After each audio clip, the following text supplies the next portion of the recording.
뿌리 깊은 나무는 바람에 흔들리지 않는다는 옛말이 있듯이 임플란트를 식립할 때는 치조골의 건강이 확보되어야 튼튼하게 식립이 가능합니다. 치아가 상실되면 치아를 지지하고 있는 치조골의 양과 질이 함께 나빠지고 잇몸뼈의 양과 밀도도 충분하지 않으면 임플란트 수술 과정이 어려울 뿐만 아니라 수술 과정에서 신경이나 혈관이 손상될 가능성도 크기 때문입니다. 안녕하세요. 치과 의사 이상림 원장입니다.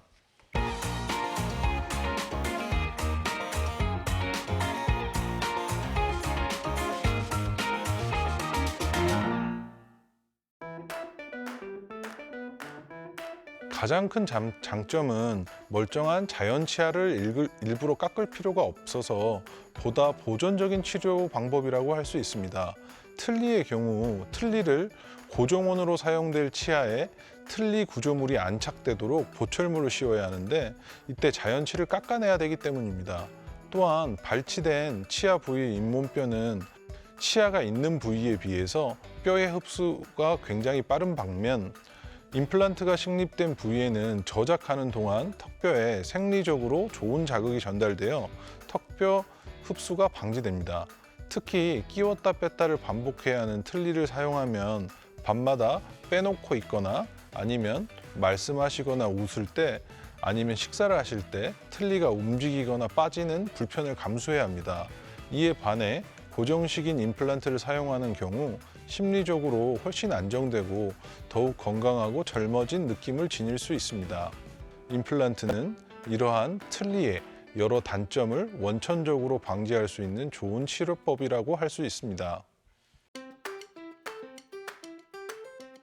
나이가 임플란트 수술을 제한하는 요인은 아닙니다. 요즘은 연세가 많으신 분들도 임플란트 치료를 많이 받으시는데 특히 임플란트에 의료보험이 적용되면서 더욱 수요가 증가되는 추세입니다. 임플란트가 처음에 보험이 적용되는 시기는 2018년도부터 만 65세 이상 국민이라면 건강국민보험 적용이 가능해졌고 그 개수가 총 2개까지 가능합니다. 여기서 임플란트 2개란 앞니, 어금니 구분 없이 2개를 의미하고 단 치아가 하나도 없는 경우에는 보험 대상에서 제외됩니다. 의료보험을 통해 50%까지 치료 비용이 지원되기 때문에 비용 부담이 크게 줄어들었습니다. 우리가 성장기 때 턱뼈의 성장이 일어나기 때문에 성장기 동안의 임플란트 시술은 권고되지 않습니다. 턱뼈가 성장하고 있는 성장기 동안 임플란트를 식립하게 되면 임플란트 부위의 턱뼈는 성장이 지연되어 인접치와는 다르게 임플란트 부위만 푹 꺼져 보이는 현상이 나타날 수밖에 없습니다. 따라서 일정 기간 동안 방사선 사진을 촬영하여 골격 성장이 완전히 완료된 것으로 확인된 경우 임플란트 시술을 받는 것이 권장됩니다. 임플란트를 식립한 경우도 자연치와 비슷하여 관리가 잘 된다면 자연치와 마찬가지로 건강하게 사용할 수 있습니다. 임플란트는 틀니에서처럼 잇몸뼈가 많이 흡수되거나 아니면 고정성 보철물인 브릿지처럼 내부에 충치가 생기지 않습니다. 그러나 임플란트 시술 후 적절한 구강위생 관리와 정기적인 검사를 소홀히 하게 된다면 자연치에서와 마찬가지로 치석이 생기고 잇몸이 붓는 등 임플란트 주위 잇몸 질환이 생겨 임플란트 주위 뼈가 흡수되는 경우도 있습니다. 따라서 임플란트의 반영구성을 맹신하지 말고 입속 구강 관리에 힘을 쓰고 치과에 정기적으로 방문하여 검진을 받는다면 자연치아처럼 사용할 수 있습니다. 잇몸에 염증이 오랜 시간 지속되거나 치아를 뽑고 난 후 시간이 지날수록 잇몸뼈의 높이와 폭이 점점 줄어들게 됩니다. 치아가 많이 흔들리다가 결국은 발치를 하게 되는데 이 부위에 임플란트를 심어야 하는 경우 잇몸뼈가 충분하지 않아 임플란트 수술이 불가능한 경우도 생기게 됩니다. 따라서 원래의 잇몸뼈의 양이 부족한 경우 뼈를 이식하여 임플란트가 식립될 골의 양이 충분히 확보되도록 회복시키게 됩니다. 그 결과 충분한 길이와 직경의 임플란트를 적절한 위치에 심을 수 있는 장점이 있지만 이식된 뼈가 단단하게 굳어야 하므로 뼈 이식을 하지 않는 단순한 임플란트 수술에 비해 치료 기간 및 비용이 더 추가되게 됩니다.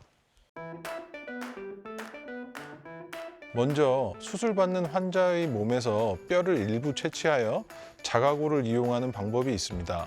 장골이나 아래턱뼈 제거가 필요한 잉여 골 부위에서 뼈를 얻을 수 있는데, 뼈가 재생되는 효과는 가장 뛰어나지만 골 이식 부위 이외의 다른 수술 부위가 늘어난다는 단점이 있습니다. 자가골을 이용하기 어려운 경우 동종골, 이종골, 합성골을 사용할 수 있습니다. 동종골은 사후에 기증된 다른 사람의 뼈를 골 이식제로 가공한 것을 말합니다.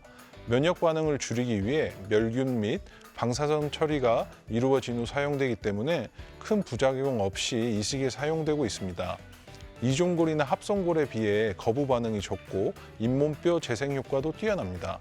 이종골이라는 것은 다른 동물, 주로 돼지나 소에서 채취한 뼈를 멸균 처리하여 제작합니다. 자가골이나 동종골에 비해 골 형성 능력이 떨어지고 흡수가 느리지만 오랜 기간 유지되어 새로운 잇몸뼈가 생기도록 공간을 유지하는 뼈대의 역할을 하게 됩니다. 자가골, 동종골, 이종골이 생체에서 채취한 재료인 반면에 합성골은 인공적으로 만든 골 이식 재료입니다. 골 이식제 중 가장 비용이 저렴하며 감염이나 면역 반응의 우려가 낮지만 잇몸뼈의 재생 능력도 가장 낮은 편입니다. 요즘은 발치된 치아를 활용하여 일정한 처리를 통해 우수한 골 이식제로 만들어 사용하기도 합니다. 가장 간단하게는 잇몸뼈가 부족한 부분에 작은 입자로 만들어진 골 이식제를 채워주는 방법이 있습니다. 하지만 잇몸뼈가 많이 손실되어 골 이식제가 적절한 형태로 유지되지 못하는 경우 티타늄 재질의 판을 원하는 형태로 구부려 골 이식제가 흘러내리지 않도록 고정하는 방법도 있습니다.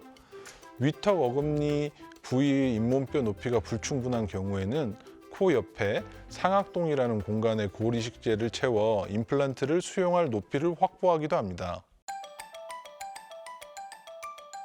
임플란트 시술은 뼈의 상태에 따라 기간이 다양합니다. 잇몸뼈의 높이나 폭이 충분한 경우 이를 빼고 바로 임플란트 수술을 하기도 하며, 이 경우는 짧게는 2달에서 보통 3, 4개월 걸리게 됩니다. 그렇지만 잇몸뼈의 상태가 좋지 않아 폭이 좁아져 있거나 높이가 줄어든 경우 6개월 이상이 걸릴 수도 있습니다. 잇몸뼈의 폭이나 높이가 부족한 경우 임플란트를 하지 않고 먼저 뼈 이식만 하는 그런 방법도 존재합니다. 따라서 치아 주위 염증으로 인해 잇몸뼈가 많이 소실되기 전에 치료를 서두르는 것이 좋습니다. 임플란트와 골 이식 성공률을 높이는 또 다른 방법 중에 하나는 수술 후 의사의 지시를 따르고 회복 기간 동안 특히 음주, 흡연을 피하고 전신적으로 피로하지 않게 쉬는 등의 주의사항을 철저히 지키는 것이 좋습니다. 특히 임플란트 주위에서 일어나는 염증은 무증상인 경우도 많기 때문에 이러한 문제를 최소화하기 위해 정기적으로 내원하여 점검을 받는 것이 중요합니다.